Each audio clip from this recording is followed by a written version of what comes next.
Hello friends, welcome to examination hub. तो कैसे हैं आप सभी? मस्त होंगे हुदा यहाँ पे। और हम कंटिन्यू प्रिपरेशन कर रहे हैं स्पेशल रीट एग्जाम 2025 की। और टुडे सेशन यहाँ पे है आपका हिंदी गद्यांश है। देखो यहाँ पे हिंदी गद्यांश और लास्ट में व्याकरण के बहुत ही इंपॉर्टेंट क्वेश्चन है। पार्ट यहाँ पे 31 है। इससे पहले 30 कंप्लीट कर लिए हैं। जिस फ्रेंड्स ने सभी ऑल वीडियोस को चेक नहीं किया है सो प्लेलिस्ट बनी हुई है, चेकआउट कीजिए और सभी वीडियोस को आप वॉच कर सकते हैं। बहुत ही बेहतरीन सेशन है। भाई शिवानी सिंह मेरे द्वारा ही कंटिन्यू सेशन यहाँ पर आपको कराया जा रहा है। तो बिल्कुल जैसा डेली हम करते हैं, पहले गद्यांश पढ़ेंगे। और देखो गद्यांश यहाँ पे बहुत लंबा चौड़ा दिया हुआ है, आगे नेक्स्ट भी है। ओके, अब हम इसमें क्या पढ़ने वाले हैं, इसमें जो मेन आपका एक पॉइंट छिपा होगा वो हम यहाँ पे जानेंगे। क्या एक मेन पॉइंट छिपा हुआ है और किस पॉइंट्स के आधार पर बात की गई है। चलो टाइम वेस्ट नहीं करेंगे। यहाँ पर देखो, निम्नलिखित गद्यांश के आधार पर पर्सन संख्या यहाँ पर जो है 1 से और क्वेश्चन 1 से 7 तक के आंसर्स आपको यह गद्यांश पढ़ना है और तभी करेक्ट आंसर्स देने हैं। चलो पढ़ते हैं। वस्तुतः रचना जब सामयिक प्रसंग पर आधारित होती है तो लेखक पर एक और समय की मांग, आदर्श के आग्रह है, रूढ़ हो रहे समकालीन प्रयोगों की ललक और लोकप्रियता के लोभ का दबाव रहता है। तो दूसरी ओर रचनात्मकता का दबाव रहता है। जितना अधिक वह रचनाधर्मी होगा उतना ही अधिक वह इतर दबाव का प्रतिरोध करते हुए रचेगा। रचना उतनी ही अधिक सफल होगी। इसके अनुसार यहाँ पर एक बात यह भी समझनी चाहिए कि जब रचनाकार विचार को संवेदित करेगा तब यह आवश्यक नहीं रहेगा कि प्रस्तुत रचना केवल उतनी ही और वैसी ही रहे जैसे कि रचने से पूर्व की रूपरेखा में कल्पित की गई थी। कारण यह है कि संवेदित होने की प्रक्रिया में ही उस पर अवचेतना का दबाव भी आएगा। अब यह दबाव उसे कितना और कैसे बदल जाएगा यह जान लिए जाने का कोई साधन नहीं होता। यह तो रचने के बाद ही जाना जाता है कि क्या रचा गया है। देखो यहाँ पर एक पॉइंट्स कही गई है। अगर हम बात करें जो आपके देखो जो यहाँ पे कवि होते हैं या फिर जो राइटर होते हैं, कुछ लिखते हैं या फिर कोई भी बंदा है, मानो यहाँ पर अगर हम एक साधारण से व्यक्ति की बात करें, एक टीचर है, वो टीचर क्यों बना है, उसे पूर्ण नॉलेज है, परिपूर्ण यहाँ पे ज्ञान है। और वहीं उसे जो है यहाँ पे टीचर्स क्यों बनाया गया है, ताकि वह यहाँ पे सभी बालकों का सर्वांगीण विकास कर सके, इसलिए तो बनाया गया है उनको टीचर। तो यही बात कही गई है कि एक जो यहाँ पर आपके लेखक होते हैं, जो राइटर होते हैं, और वो यहाँ पे कुछ लिख रहे हैं, बुक्स लिख रहे हैं यहाँ पे, उसके बारे में जो है फुल डिटेल्स लिख रहे हैं, जो भी है, जो भी उन्होंने लिया हुआ है, जो भी उन्हें लिखना है, तो उसके बारे में उन्हें पूर्ण नॉलेज होगी। जो भी रचना लिख रहे हैं उसके बारे में भी पूरी नॉलेज होगी और उसी को देखते हुए उसी आधार पर वह अपनी यहाँ पे जो है रचनाधर्मी चीज़ों को यहाँ पर लिख रहे हैं, रच रहे हैं। और देखो जो जितना बेस्ट यहाँ पे करेगा उतना ही बेस्ट उसका नाम होगा। जैसे एक यहाँ पे आपका क्या होता है, जो सिलाई करता है, जो आपका टेलर होता है, कपड़े सिलने वाला। देखो वैसे तो टेलर बहुत सारे होते हैं कि नहीं होते हैं, लेकिन सबसे बेस्ट टेलर वही होता है जो सबसे बेस्ट यहाँ पे कपड़े सिलता है, वही होता है कि नहीं होता है। यही बात कही गई है। जो लेखक बेस्ट है, वैसे लेखक बहुत होते हैं, लेकिन जो लेखक बेस्ट है, जिसने बहुत ही गजब की बात कही है जो कि हमारे जीवन से रिलेटेड है, उसी को हम ज़्यादा मान्य देते हैं किताबों में भी। वैसे तो बहुत भरे हैं, बहुत यहाँ पे, लेकिन वो एग्ज़ाम में भी नहीं आते। यही 2-4 ही रहते हैं आपके। जैसा यहाँ पे अगर हिंदी की बात करें तो यहाँ पे आपके सूरदास जी, कबीरदास जी, तुलसीदास जी और जीन प्याजे वाइकोत्स्की, ये रहते हैं आपके जो हैं इधर पेडागोगी साइड में। वैसे बहुत मनोवैज्ञानिक हुए। क्यों रहते हैं ये? क्योंकि इन्होंने ऑब्वियसली वही चीज़ डिफाइन की है जो कि हमारे लिए इम्पोर्टेंट है। तो यही कह रहे हैं जो लेखक बेस्ट होता है और वो चीज़ों को ऑथेंटिक तरीके से लिखता है, वो भी हमारे जीवन से जुड़ी हुई हो और बेस्ट हो। सो बताओ सबसे ज़्यादा फेमस कौन होगा? वही होगा ना जो सबसे बेस्ट कर रहा है। जो सबसे बेस्ट करेगा वही होगा। जैसे मैंने अभी टेलर की बात बताई, जो सबसे बेस्ट कपड़े सिलेगा, सबसे ज़्यादा कपड़े वहीं पे आएंगे। वैसे टेलर बहुत होते हैं, सब अपने घर में, वैसे तो आज के टाइम में सब अपने अपने घर के टेलर है भैया, सब घर घर पे सब सिलाई करते हैं अपने अपने। ओके, लेकिन बेस्ट वही होता है जो यहाँ पे सबसे बेस्ट करता है एंड किसी को भी निराश नहीं करता। ओके, समझ गए ना। तो यही बात कही गई कि यह अपनी बिल्कुल चीज़ में अव्वल है, अपने कार्य में अव्वल है, जाना जाता है। नेक्स्ट यहाँ पे प्राय हर कलाकृति में ऐसे निहितार्थ रहते हैं और उसमें ऐसी व्यंजनाएं भी होती हैं जिनके प्रति स्वयं रचनाकार सजग हो ही। यह आवश्यक नहीं, यह जो कहा जाता है कि ऐसा कोई नियम नहीं है कि रचना वही और उतनी ही बोले जितना लेखक ने चाहा है। वह कुछ कम या अधिक भी बोल सकती है और कभी कभार विपरीत भी बोल सकती है। उसका रहस्य यही है, यानी अवचेतन का दबाव इस श्रेणी की रचनाओं पर भी अपने प्रभाव डालता है। तुलसी जी यहाँ पे कहते हैं कि लिखत सुधाकर लिखिया राहु, वह यही है राष्ट्रीय फलक की समस्या उठाए जाने के बाद भी भीष्म साहनी के अनजाने ही तमस पंजाब की भीषण ट्रेजेडी बनकर रह गया। कह रहे हैं वैसे तो देखो यही मैंने बात कही ना, वैसे तो बहुत यहाँ पे लेखक हुए, बहुत राइटर हुए, लेकिन वही आपके फेमस हुए जो सबसे बेस्ट जिसने यहाँ पे अपनी रचनाकार की है, जिसने बेस्ट यहाँ पे दिया है 100% आपका। और वैसे तो बहुत आए बहुत गए, जैसे भीष्म साहनी के अनजाने ही तमस पंजाब की भीषण ट्रेजेडी बनकर रह गई, यानी कि उसमें उतनी बेस्ट चीज़ नहीं थी, इतनी फेमस नहीं हुई वो, और उसने यहाँ पे जो भी किया लिखा लेकिन इतनी फेमस नहीं हो पाई उनकी ट्रेजेडी जो यहाँ पे दी हुई है, इन्होंने जो भी रचना की थी। और ये भी बात की है जिसे तुलसी जी कहते हैं लिखत सुधाकर लिखिया राहु, यानी कि वही चीज़ लिखो जो मान्य हो, बेस्ट हो, जो फेमस भी हो सकती है, जो सबके लिए लाभदायक हो, जो चीज़ एक ऑथेंटिक यहाँ पे मीनिंग निकालती हो। समझ गए होंगे वैसे आप, ठीक है। ज़्यादा टाइम वेस्ट नहीं करेंगे, सिर्फ और सिर्फ यहाँ पे यही बात कही गई है। वो चाहे यहाँ पे एक टेलर है, चाहे यहाँ पे एक टीचर्स है, चाहे यहाँ पे एक साइंटिस्ट है, चाहे यहाँ पे एक डॉक्टर है, बेस्ट वही होता है जो सबसे बेस्ट करता है, ईमानदारी से करता है और बिल्कुल स्वच्छता के साथ में करता है। ओके, तो चलिए फिर यहाँ पे बस सिर्फ और सिर्फ यही पॉइंट छिपा हुआ है कि भैया जो जितना बेस्ट लेखक होगा वो उतना ही अव्वल होगा, वो उतना ही फेमस होगा, उसका नाम उतना ही ऊंचा होगा।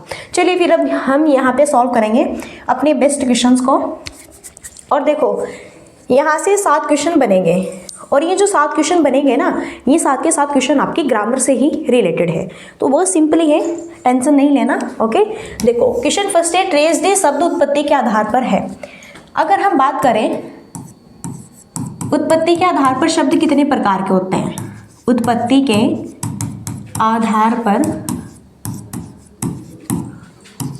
आधार पर शब्द भेद कितने प्रकार के हैं, 4 प्रकार के हैं।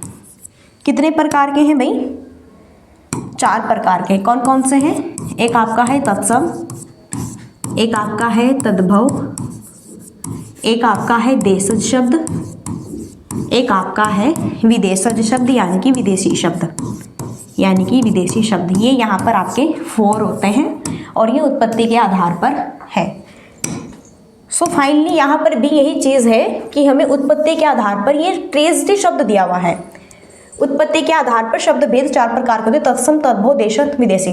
ट्रेजेडी तत्सम शब्द नहीं है, ट्रेजेडी तद्भव शब्द नहीं है, देशी शब्द नहीं है। देशी शब्द होता है लोटा, कटोरा, लुटिया, ये जो शब्द होते हैं ना आम भाषा में जिसे हम यूज़ करते हैं, हम अपने घर पे भी यूज़ करते हैं। क्या बोलते हैं, अगर हमें पानी चाहिए क्या बोलते हैं, लोटे में पानी तो लेके आ जाओ। भाई अपनी अपनी भाषा ही होती है, क्षेत्रीय भाषा, सभी अच्छे से एंजॉय करते हैं, मस्त तरीके से बोलते हैं। ये मत कहना कि हम नहीं बोलते, हम तो यहाँ पे बढ़िया इंग्लिश ही भाषा यूज़ करते हैं। ना, आप हिंदुस्तान से हैं तो देसी भाषा तो भैया रग रग में बसी हुई है, देसी भाषा सब यूज़ करते हैं। ओके, चलो थोड़ा मस्ती मौज होनी चाहिए। तो ट्रेजेडी शब्द उत्पत्ति के आधार पर आपका ये है विदेशी शब्द। कैसा शब्द है, विदेशी, भाई बाहर से आया हुआ है ट्रेजेडी। ट्रेजेडी को हम हिंदी में, विदेशी शब्द कौन से होते हैं जिसे हम हिंदी में भी लिख सकते हैं, इंग्लिश में भी, ट्रेजेडी, TREDZY, ट्रेजेडी हम इंग्लिश में बना सकते हैं और एज इट इज हमने हिंदी में भी ट्रेजेडी लिख दिया। तो ये क्या है, आपका बाहर से शब्द आया हुआ है, विदेशी शब्द है ये आपका। ओके, और तत्सम शब्द ये होते हैं जो कि आपके संस्कृत के शब्द होते हैं, जो कि तो संस्कृत के शब्द हिंदी में यूज़ किए जाते हैं। तद्भव शब्द वो होते हैं जो कि आपके तत्सम, जो आपके संस्कृत शब्द होते हैं उन्हें हम शुद्ध हिंदी में यूज़ करते हैं, यानी कि संस्कृत को हम हिंदी में यूज़ करते हैं, वो तद्भव होते हैं। जैसे मैंने बताया ना, लोटा ले आओ जाके, कटोरा ले आओ जाके, ये जो शब्द होते हैं ना बिल्कुल एक आम बोल भाषा वाले, ओके, ये हमारे देशी शब्द होते हैं, ये हमारे देश के हैं, भारत के। देख लो हमारे देश के शब्द कितने होनहार हैं, बेस्ट। ओके, और विदेशी शब्द देखो भैया, ट्रेजेडी, ये कौन सा है, विदेशी शब्द है। चलो आगे यहाँ पे बढ़ते हैं सेकंड क्वेश्चन की तरफ। स्क्रीन पर सेकंड क्वेश्चन है, ये भी मस्त है आपका। सुधाकर का पर्यायवाची शब्द है, देखो सुधाकर का रसाल है, प्रभा है, शशांक है और मलिन। सुधाकर का पर्यायवाची जो शब्द है वो कौन सा है? शशांक। पर्यायवाची शब्द हम किसे कहते हैं? पर्यायवाची शब्द वो होते हैं एक शब्द के अन्य शब्द होना। अब जैसे यहाँ पे देखो, आपके यहाँ पे नाम कालू, रामू, मोटू, पतलू, गोरू, कालू, बहुत सारे नाम हो गए ना आपके घर पे अलग। भाई फ्रेंड्स लोग आपको और कुछ कहते होंगे, ओए कालू कहाँ जा रहा है, ओए भाई, ओए मोटू, ओए पतलू, ऐसे नाम रख देते हैं। या फिर भाई हमारे कि घर पे हमारा और कुछ नाम है, हमें क्या कहते हैं बढ़िया, चिंटू, किट्टू, गोलू, मोलू, फलाना ढिमकाना। और स्कूल्स का, हमारे विद्यालय का अलग नाम है। सबके होते हैं दो दो तीन तीन नाम तो होते ही हैं, तो वही हैं, उन्हें कहते हैं पर्यायवाची शब्द। सुधाकर को हम शशांक भी कहते हैं, ये पर्यायवाची शब्द है इसका। आगे देखो, थर्ड क्वेश्चन है स्क्रीन पर, जिसकी संवेदना के रूप में अनुभूति हुई हो वाक्यांश के लिए उपयुक्त शब्द है। प्रसूत है, संवेदित है, व्यंजनाएं हैं, समय। देखो, जिसकी संवेदना के रूप में अनुभूति हुई हो वाक्यांश के लिए उपयुक्त शब्द होगा क्या? उसे हम संवेदित कहते हैं। जिसकी संवेदना के लिए यहाँ पे अनुभूति हुई हो, हमने कुछ फील किया हो, कुछ अनुभव किया है, कुछ क्या अनुभव किया है, उस चीज़ को हम क्या कहेंगे? वाक्यांश के लिए एक शब्द दिया, ये पूरा वाक्यांश है, उसके लिए एक शब्द है, उसे कहते हैं हम क्या? संवेदित। क्या कहेंगे? संवेदित कहेंगे। चलो स्क्रीन पर नेक्स्ट क्वेश्चन है, बेस्ट मस्त क्वेश्चन है। और देखो क्वेश्चन ये आपका जो है घुमाने वाला भी है आपका दिमाग, लेकिन बहुत बेसिक है। आवश्यक शब्द का विलोम शब्द बनाने के लिए कौन सा उपसर्ग प्रयुक्त होता है? सबसे पहले इधर आओ थोड़ा साइड में, यहाँ पर पहले उपसर्ग समझो ये किसे कहते हैं। हाँ भैया, उपसर्ग हम उसे कहते हैं जो शब्द के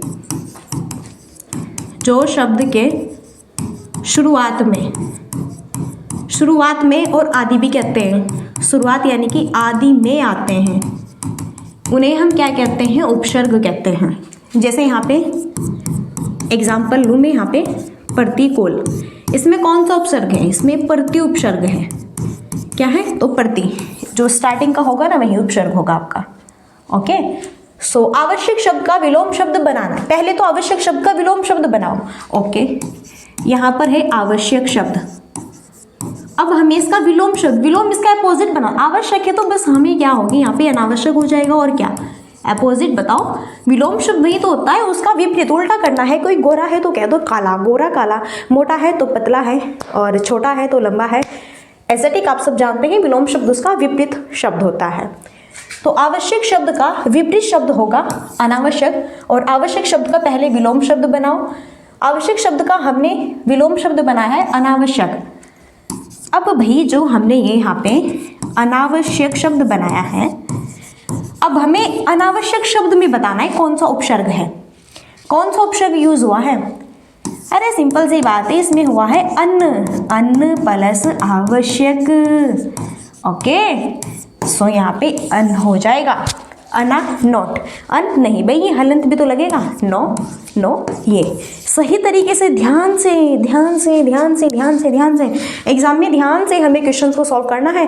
अब यहाँ पे देखो अलग अलग ए बी अन बी, अब ये मैं सोचना कि अन है, नहीं नीचे हलंत होना चाहिए, वही करेक्ट होगा, नहीं तो भैया एग्जामिनर एक नंबर कट कर लेगा। तो ऐसा नहीं करना है, हमारे साथ में पढ़ रहे हैं तो सारी चीज़ें समझनी होगी, है ना। चलो एक मिनट रुको थोड़ा।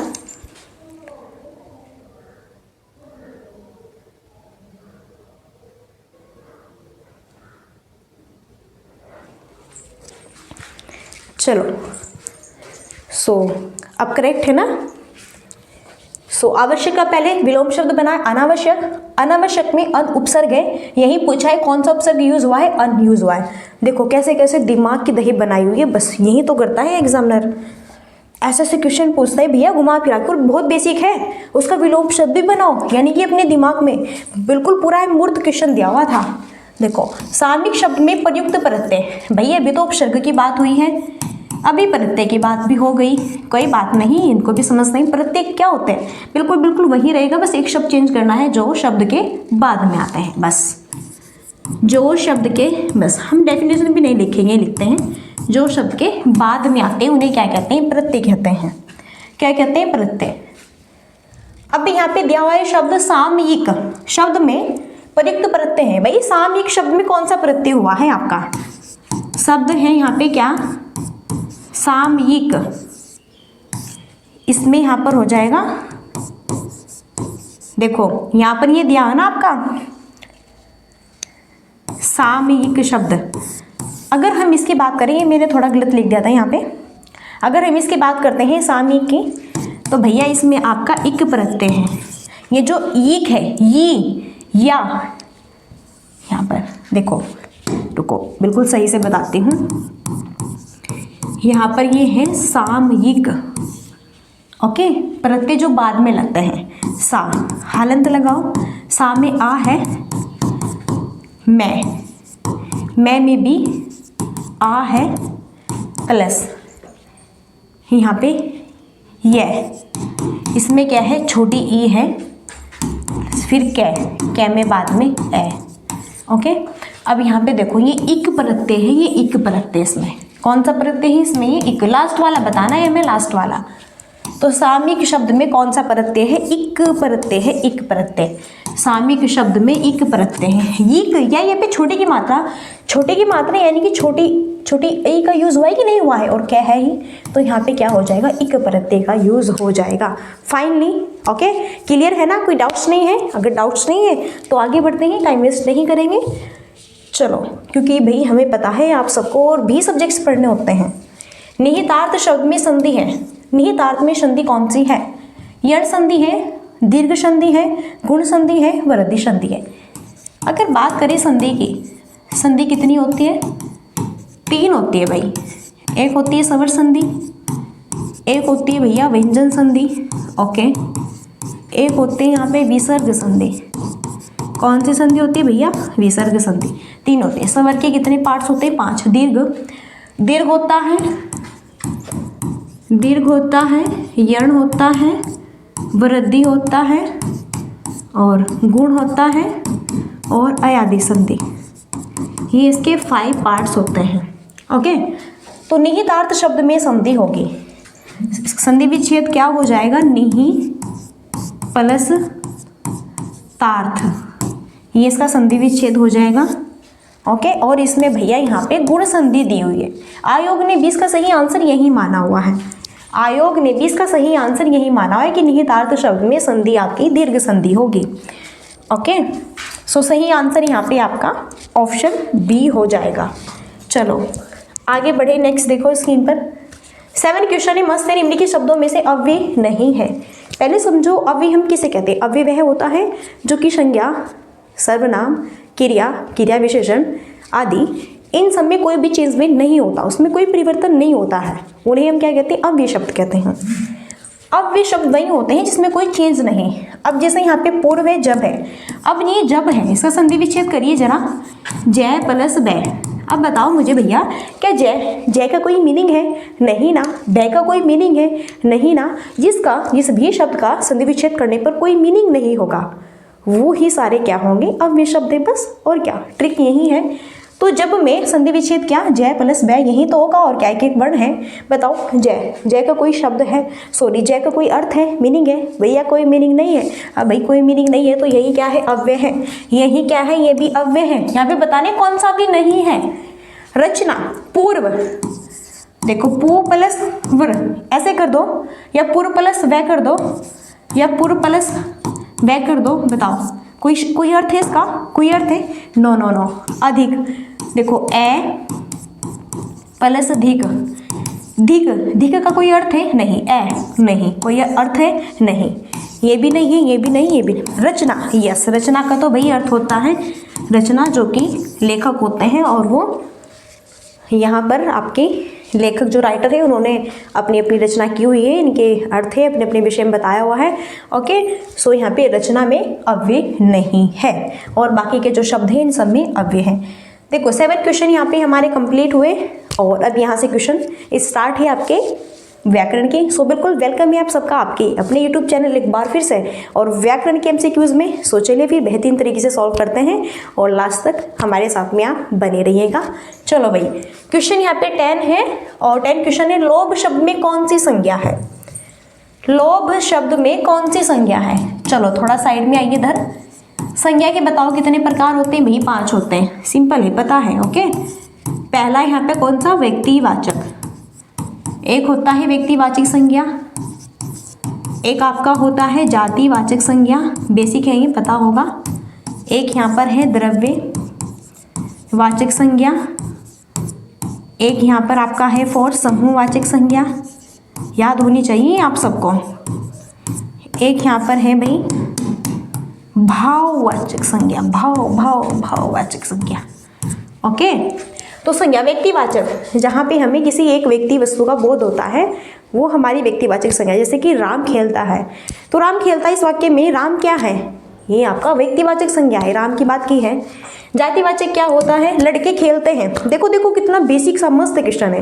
यही काम मैंने राम खेलता है, तो इस वाक्य में रेखांकित शब्द है, राम में कौन सी संज्ञा है, व्यक्ति, क्योंकि राम नाम लिया है, राम नाम है उसको व्यक्ति का, तो व्यक्तिवाचक संज्ञा। यहीं पे मैंने कहा कि लड़के खेलते हैं, ऑब्वियसली लड़के खेलते हैं, तो लड़के क्या है, जाति है।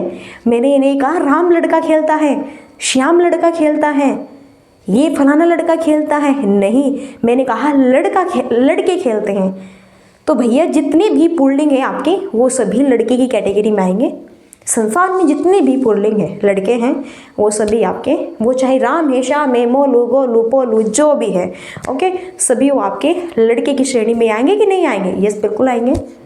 ठीक है, तो वो क्या है, एक जाति है, क्या है वो, जातिवाचक संज्ञा है। द्रव्यवाचक आपका इसमें पानी और इसमें आपके तरल पदार्थ आएंगे सारे। ओके, द्रव्यवाचक में पानी हुआ आपका, शराब वगैरह हुआ, सोना चांदी, ये संगमरमर, चूना पत्थर, ये सब द्रव्यवाचक है। द्रव्य आपके इसमें आएंगे समूहवाचक में, समूह। अब एक कक्षा है, एक कक्षा में पूरा समूह होता है, बहुत सारे स्टूडेंट्स होते हैं, बच्चे होते हैं, टीचर्स लोग होते हैं। एक विद्यालय होता है, एक विद्यालय में बहुत अनगिनत स्टूडेंट्स होते हैं, बहुत सारे होते हैं। ओके, और भाई टीचर्स लोग होते हैं। ओके, सो वो क्या है आपका समूहवाचक, यानी कि कहने का मीन्स है। और देखो जहाँ पे कोई पंचायत लग रही है, पंचायत सभा भी बहुत सारे, सभा लग रही है, सभा पंचायत सभा है, सभा में भी आपका क्या है समूहवाचक, यानी कि बहुत सारे यहाँ पे बंदे हैं। फिर लास्ट में है भाववाचक। भाव का मीन्स होता है जो चीज़ हमें दिखाई नहीं देती, सिर्फ और सिर्फ हम उसे फील कर सकते हैं। जो चीज़ हमें दिखाई नहीं देती ओनली हम उसे फील कर सकते हैं, वही क्या है, भाववाचक संज्ञा है।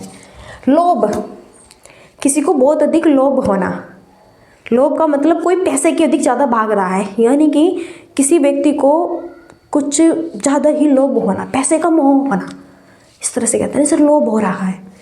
अब बताओ अगर कोई व्यक्ति लालची है, मानो आपके साथ रहता है, तो क्या आप उसका लालचीपन देख रहे हैं, नहीं, वह फील वो जानता है। देखो आपके सामने भले ही वो कितना भी बेस्ट बन रहा है, लेकिन उसके मन में क्या है, लालचपन है, लोभ आ गया, मोह आ गया आपकी किसी वस्तु पर, तो उसका अंदर से मन क्या कह रहा है वो आप नहीं जानते, ये वो बंदा फील कर रहा है। तो ओनली जो चीज़ हम फील कर सकते हैं, देख नहीं सकते हैं, वह क्या होते हैं, भाववाचक संज्ञा होते हैं।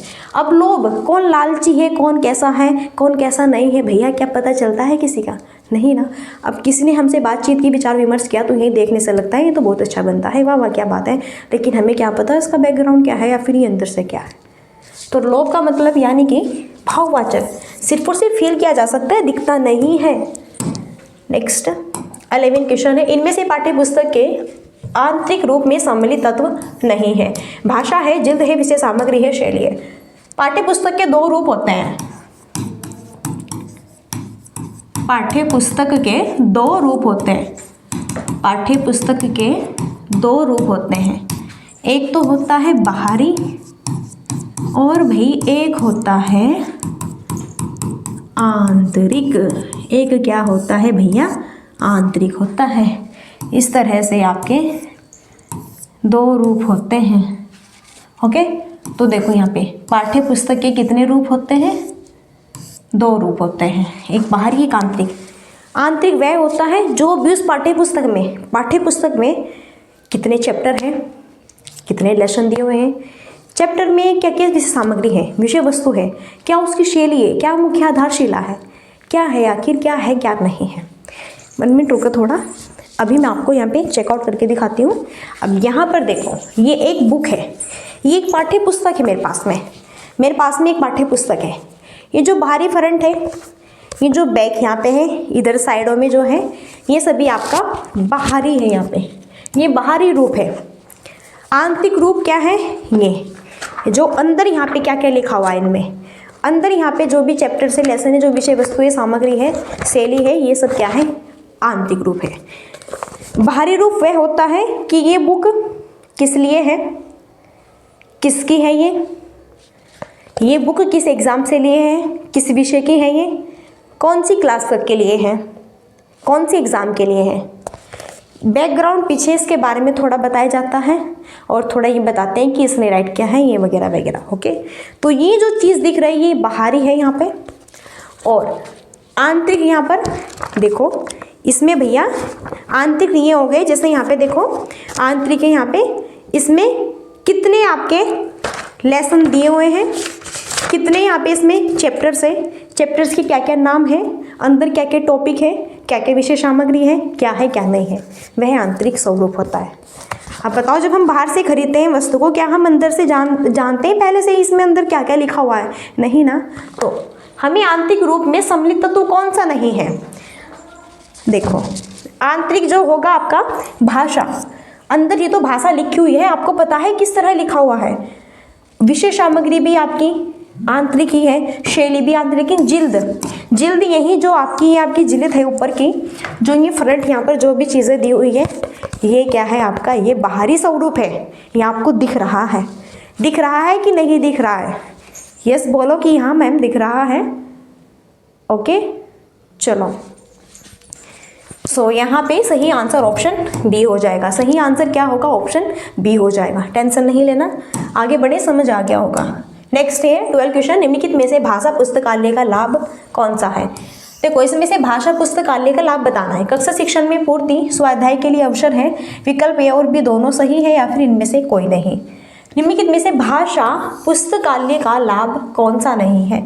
भाषा पुस्तकालय का लाभ कौन सा नहीं है? कक्षा शिक्षण में पूर्ति है, स्वाध्याय के लिए अवसर है, विकल्प ए और बी दोनों सही है। तो भाषा पुस्तकालय का लाभ, भाषा पुस्तक से हम भाषा भाई पढ़ते हैं, पुस्तक से हम सारी चीज़ें ऑब्वियसली हर एक पॉइंट्स को पढ़ते हैं। रुको, अभी थोड़ा ब्राइटनेस कुछ ज़्यादा ही हो रखी है शायद, है ना, आप लोगों को दिखाई नहीं दे रहा होगा। पहले इतनी कम हो गई थी भैया, क्या ही बताएं। चलो अब सही है, नॉर्मल जैसा भी दिखेगा भाई, ठीक है। ओके, वैसे भी 2-3 क्वेश्चन ही तो, ओ भाई इसमें तो मैं बिल्कुल कुछ ज़्यादा ही हो गई है, यहाँ पे नॉर्मल रखते हैं, ठीक है। हाँ भैया, मैं चाहे कैसे भी देखूँ, आपको सही करेक्ट आंसर यहाँ पे नज़र आने चाहिए। ओके, पहले कुछ ज़्यादा ही ब्लैक हो गया था। ओके भाई, हम काले आ गए थे। ओके, चलो कोई नहीं, यहाँ पे थोड़ा हंसी मजाक भी होना चाहिए स्टडी के साथ साथ में। तो इनमें से भाषा पुस्तकालय के लाभ कौन सा है? भाषा पुस्तकालय, भाषा लैंग्वेज पुस्तक से हम पढ़ते हैं निरंतर चीज़ों को और अपना विकास करते हैं, डेवलप करते हैं। तो कक्षा शिक्षण में पूर्ति, स्वाध्याय के लिए अवसर, बहुत सारे अवसर दिए होते हैं। सो सही आंसर ऑप्शन सी हो जाएगा। ऑब्वियसली ये दोनों ही करेक्ट यहाँ पे होंगे, सिंपल क्वेश्चन है। ओके, चलो 13 क्वेश्चन है यहाँ पे। मौखिक परीक्षाओं का गुण क्या है? देखो, मौखिक जो परीक्षाएं होती हैं इनकी क्वालिटीज क्या होती है? जब मौखिक परीक्षाएं होती है, आपकी कोई मौखिक परीक्षा ले रहे हैं, टीचर्स लोग आपसे बोल करके चीज़ों को पूछ रहे हैं, सो यह आपके लिए किस तरह लाभदायक है? क्या इसकी एक क्वालिटीज़ क्या हो सकती है, गुण क्या हो सकते हैं? एक शिक्षक एक समय में एक ही छात्र की परीक्षा ले सकता है, अतः समय अधिक लगता है। देखो, जो मौखिक परीक्षा होती है इसका ये गुण है कि इसमें एक टीचर एक समय में एक ही छात्र से, ये तो सही बात है। देखो, जितने सारे स्टूडेंट्स होते हैं उनसे हम अगर वन जो है स्टूडेंट से ही तो यहाँ पे क्वेश्चन पुटअप करते हैं, तभी तो हमें पता चलता है कि हाँ ये बच्चा जो है किस माध्यम का है, किस कैपेसिटी का, कितनी इसकी क्षमता है। लेकिन यहाँ पे ये नहीं कि समय अधिक लगता है। ओब्वियसली निगेटिविटी हमें नहीं फैलानी है। मौखिक परीक्षाओं की वस्तुनिष्ठ नहीं बनाए। देखो, मौखिक जो परीक्षाएं होती है उनकी हम वस्तुनिष्ठ क्यों नहीं बना सकते? मौखिक परीक्षाओं की वस्तुनिष्ठ बनते हैं अगर किसी भी जो है यहाँ पे, अगर कोई भी आपका जो है शिक्षण गतिविधि चल रही है, मौखिक परीक्षण यहाँ पे करा रहे हैं टीचर्स, और आपने टीचर्स ने आपसे पूछा कि चलो हमें बताओ वर्तमान समय में भारत के प्रधानमंत्री कौन थे? तो ये वस्तुनिष्ठ आंसर हम क्यों नहीं बना सकते इसका? ये वस्तुनिष्ठ क्वेश्चन ही तो है। अब इसका एक ही तो आंसर छिपा होगा। बताओ पंडित जवाहरलाल नेहरू जी, यही तो आंसर छिपा होगा कि नहीं होगा इसका? ओके, और अब कौन है ये भी बता देंगे। तो हम क्यों नहीं बना सकते वस्तुनिष्ठ? ओब्वियसली बना सकते हैं, ये चीज़ गलत है। इन परीक्षाओं से विद्यार्थी के 3 भाषाई कौशल, सुनने, पढ़ने और बोलने का एक साथ मापन किया जा सकता है। इन परीक्षाओं से विद्यार्थी के लेखन कौशल का मापन नहीं कर सकते हैं, गलत है। मौखिक परीक्षाओं का गुण क्या नहीं है कि लेखन कौशल का मापन। अब अगर हम कुछ चीज़ बोल रहे हैं तो हम बोल करके लिख भी सकते हैं, लिखवा भी सकते हैं। अब अगर टीचर्स टेस्ट ले रहे हैं या फिर टीचर्स हमें डिक्टेशन जो है बोल रहे हैं और जो है बालक बैठे हुए हैं, तो बताओ टीचर्स बोल रहे हैं, कौशल जो है यहाँ पे भाषा का यूज कर रहे हैं, कौशल स्किल से डेवलप कर रहे हैं, तो उसमें आप उसका टीचर्स का अनुकरण करते हैं और ऐसे यहाँ पे लिखते हैं, प्रतिलेख बनाते हैं। तो क्यों नहीं, सिंपल है, लिखते हैं, क्यों नहीं लिख सकते हैं। मौखिक जो चीज़ें होती है, मौखिक जो भाषा होती है उसे हम क्यों नहीं लिख सकते भैया, लिख सकते हैं, क्यों नहीं लिख सकते। ये चीज़ गलत है यहाँ पे कि नहीं लिख सकते उसे, क्यों नहीं लिख सकते, लिख सकते हैं भाई। तो इनमें से मौखिक परीक्षाओं का गुण क्या है, गुण यह है जब हम ये परीक्षा लेते हैं तो इसमें विद्यार्थियों के 3 भाषाई कौशल डेवलप होते हैं। एक तो सुनना, मौखिक परीक्षण में टीचर्स क्या पूछ रहा है पहले तो हम कानों से ऐसे सुनेंगे ना, कान खोल के रखेंगे। अगर कान ऑफ रखोगे क्या सुन रहे हैं तो ऐसा चपाट मारेंगे ना टीचर्स आप लोगों का, भैया क्या टाइम और वेस्ट करा रहे हो, हम तुमसे जब से बोल रहे हैं बता दो तुम सुन ही नहीं रहे हो, तो लगेगा ना, लगेगा कि नहीं लगेगा। ओके, तो देखो टीचर्स ने जो भी पूछा सुन रहे हैं, ऑब्जर्वेशन कर रहे हैं, और पढ़ना, टीचर्स ने जो पूछा उसे मन ही मन पढ़ेंगे, फिर हाँ भाई दिमाग लगाएंगे इसका सही आंसर क्या हो सकता है। ओके, और फिर बोलेंगे, पहले सुनेंगे, फिर जो टीचर्स ने बोला उसमें थोड़ा ऑब्जर्वेशन, थोड़ा उसके अनुकरण करके अभ्यास करेंगे, मन ही मन अंदर ही अंदर बोलने की कोशिश, बोलेंगे उसे, और फिर यहाँ पर क्या करेंगे, हम पढ़ेंगे और फिर क्या बोलेंगे, लास्ट में बताएंगे नहीं इसका आंसर। अगर आता है तो बताएंगे, नहीं आता है तो भी बताएंगे, गलत बताए सही बताए जो भी है बताएंगे। ओके, सो भाई यहाँ पे तीनों यहाँ पे एक साथ कौशल का डेवलप होता है, ये इसलिए बेस्ट गुण है आपका। नेक्स्ट, निम्नलिखित में से उपलब्धि परीक्षण के निर्माण हेतु सम्मिलित पदों में से कौन सा पद नहीं है। देखो उपलब्धि परीक्षण के निर्माण हेतु इनमें से कौन सा पद नहीं है। परीक्षण योजना बनाना है, परीक्षण के प्रारंभिक रूप की रचना करनी है, परीक्षण का पुनर्निरीक्षण करना है, परीक्षण का अनुप्रयोग। क्या हम अनुप्रयोग कर रहे हैं, परीक्षण का हम प्रयोग ही तो कर रहे हैं। परीक्षण परीक्षण परीक्षण परीक्षण क्या होता है, हम शिक्षण गतिविधि कर रहे हैं, पढ़ रहे हैं, पढ़ा रहे हैं बच्चे लोगों को, यहाँ पे उनका सर्वांगीण विकास कर रहे हैं। तो किस माध्यम से कैसे कैसे पढ़ा रहे हैं, उनकी रुचि के आधार पर, क्षमता के आधार पर, उनकी आदतों के आधार पर, सभी चीज़ें जब हम कुछ पढ़ाएंगे तो उसकी एक योजना क्रिएट करेंगे, योजना बनाएंगे पहले क्या बनाना है, क्या पढ़ाना है, क्या नहीं पढ़ाना है, प्रारंभिक रूप की रचना करेंगे, क्या सब्जेक्ट रहेगा, उसमें क्या क्या पॉइंट्स रहेंगे, उनके ही आधार पर हम चीज़ों को पढ़ाएंगे। पुनर्निरीक्षण रहेगा, हर एक पॉइंट्स हमें बच्चों से ही ऑथेंटिक होना चाहिए। ओके, सारी चीज़ें गलत, लेकिन हम परीक्षण का अनुप्रयोग क्यों करें भाई, गलत यूज़ क्यों करें। तो यहाँ पे ये सही आंसर ऑप्शन डी हो जाएगा। सिंपली बेसिक क्वेश्चन था, थोड़ा कॉमन सेंस लगाएंगे ना तो एकदम आंसर हो जाएगा करेक्ट। नेक्स्ट, सतत एवं व्यापक मूल्यांकन प्रणाली का दोष है। दोष यहाँ पे हमें बताना है, निगेटिव ऑप्शन है, ये निगेटिव क्वेश्चन है, निगेटिव ऑप्शन चूज करना है। सतत एवं व्यापक मूल्यांकन ये आपका RTE जो एक्ट है 2009, ओके, उसके तहत लागू किया गया था सतत एवं व्यापक मूल्यांकन। इसका मीन्स होता है बच्चों को पूर्ण रूप से सही तरीके से शिक्षा प्रोवाइड करना, बच्चों का सर्वांगीण विकास करना, उनकी रुचि के आधार पर, उनकी नॉलेज के आधार पर, उनकी क्षमताओं के आधार पर ही देखते हुए यहाँ पर शिक्षण गतिविधि कराना। उनकी कोई भी अगर यहाँ पे कठिनाई होती है, कोई भी दिक्कत फील हो रही है तो उन्हें सॉल्व करना, सभी चीज़ें, और यहाँ पे सभी हर एक जो है माध्यम का इनका ध्यान रखना, ये सभी चीज़ें यहाँ पे डिपेंड करती हैं। अल्प समयांतर में होने वाली परीक्षा टेस्ट से विद्यार्थी पूरे वर्ष अध्ययनशील रहते हैं। शिक्षक विद्यार्थी को आवश्यक निर्देशन एवं परामर्श निरंतर देते रहते हैं। विद्यार्थी को अपनी कमियों का ज्ञान निरंतर होता रहता है। विद्यार्थी पर वर्ष भर परीक्षा का भय बना रहता है, जिससे उसका स्वाभाविक विकास प्रभावित होता है। तो यहाँ पे देखो सतत एवं व्यापक मूल्यांकन का एक क्या दोष है। सतत एवं जो व्यापक मूल्यांकन होता है, अल्प समय में होने वाली परीक्षा टेस्ट में विद्यार्थी पूरे वर्ष अध्ययनशील रहते हैं। देखो टीचर्स लोग जो भी पढ़ाते हुए पर डे यहाँ पे जो भी कराते हैं, सो उनका टेस्ट भी लेते हैं वो बारी बारी से, कि भाई तभी तो पता चलता है कि बच्चे कितना पढ़ रहे हैं, कितना नहीं पढ़ रहे हैं, कितना उन्हें समझ आ रहा है, नहीं आ रहा है, तभी तो हमें पता चलेगा। वैसे अगर हम उनका टेस्ट नहीं लेंगे, फिर उनसे कुछ पूछेंगे नहीं, तो हमें कैसे पता चलेगा। ये तो सही है। और फिर हम यहाँ पे बच्चों को आवश्यक निर्देशन और परामर्श निरंतर देते रहते हैं।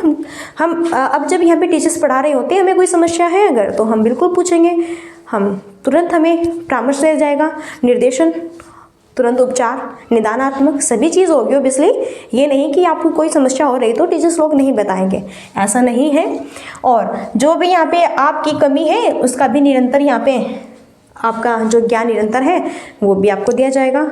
कोई भी अगर आप में इशूज़ क्रिएट हो रहा है, पढ़ते वक्त नहीं पढ़ पा रहे हैं, समझ नहीं आ रहा है, इस तरह की अगर कोई भी यहाँ पे आपके सामने इशूज़ होता है तो बिल्कुल उसका निदान होता है।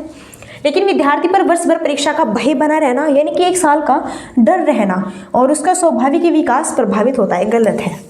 ये नहीं है सतत एवं व्यापक मूल्यांकन का अर्थ कि सिर्फ और सिर्फ एक बार में आपकी क्या होगी, यहाँ पे परीक्षा होगी और बस पूरे के पूरे साल बस इस परीक्षा का भय बना रहे और कुछ नहीं।